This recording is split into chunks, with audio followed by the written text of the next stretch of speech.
La presse française et notamment les deux meetings de François Hollande et Nicolas Sarkozy qui avaient lieu hier. Oui, on l'a vu il y a quelques instants, Lille pour Nicolas Sarkozy, Le Mans pour François Hollande, duel à distance, titre Le Parisien, qui nous propose un compte-rendu de match. Les deux candidats ont pris le TGV, rien d'extraordinaire pour François Hollande, mais grande première pour Nicolas Sarkozy qui n'avait pas pris le train depuis 5 ans, depuis son élection, pour raison de sécurité. Bousculade sur le quai oblige, le train a pris du retard, 20 minutes à l'arrivée environ, et la SNCF a justifié ce retard par la présence d'un colis piégé.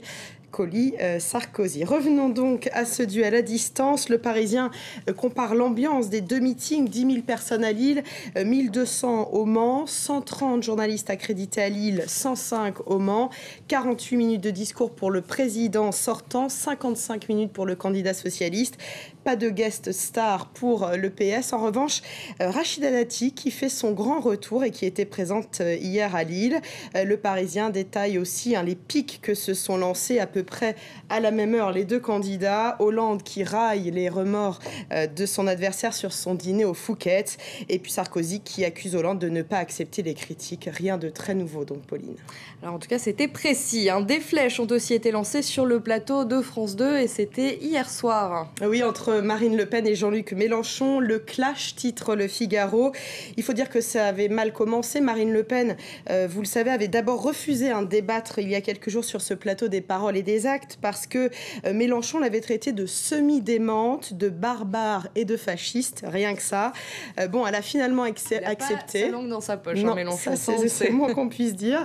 Alors, y a-t-il vraiment eu débat sur ce plateau des paroles et des actes? Pas vraiment. Ce fut plutôt un échange de salves entre les deux candidats. Exemple, vous êtes un insulteur public, a lancé Marine Le Pen. Votre mépris me laisse indifférent, a répondu Jean-Luc Mélenchon. En tout cas, pour Le Figaro, c'est plutôt le candidat du Front de gauche qui ressort vainqueur de ce débat, car il a, je cite, avancé des arguments restés sans réponse et dégagé une impression de dynamisme. Les Échos semblent penser la même chose. Marine Le Pen vient de faire, malgré elle, un cadeau à Jean-Luc Mélenchon, écrit Le Quotidien. En rechignant à débattre avec lui, elle a mis les projecteurs sur la stratégie anti-FN du leader du Front de gauche. Fin de citation. Alors là, on change de sujet et direction le Sénégal à présent. On parle quand même campagne présidentielle, mais Sénégal, et ça s'achève ce soir. Oui, de nombreux journaux publient ce matin des reportages. Donc l'élection a lieu dimanche, la campagne, elle s'achève ce soir, vous le disiez. Le Parisien, par exemple, parle de la provocation du président Wade qui vise la victoire dès le premier tour, alors même que sa candidature est jugée illégale par ses rivaux.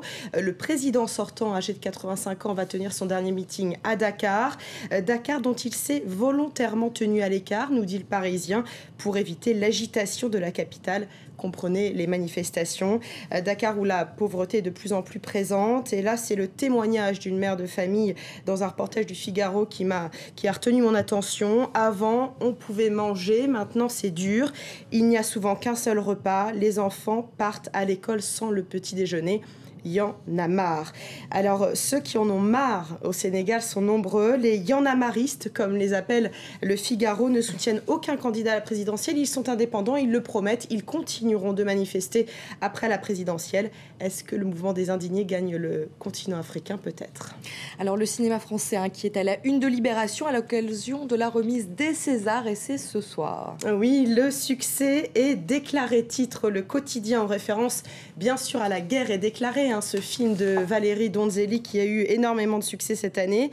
Un des autres films qui a rempli les salles, c'est bien sûr Des Artistes avec Jean Dujardin, qui va avoir un week-end fou, nous dit le Parisien. Et oui, parce qu'il va assister ce soir à la cérémonie des Césars, mais aussi à la cérémonie des Oscars à Los Angeles dimanche soir. Le film est quand même nominé 10 fois.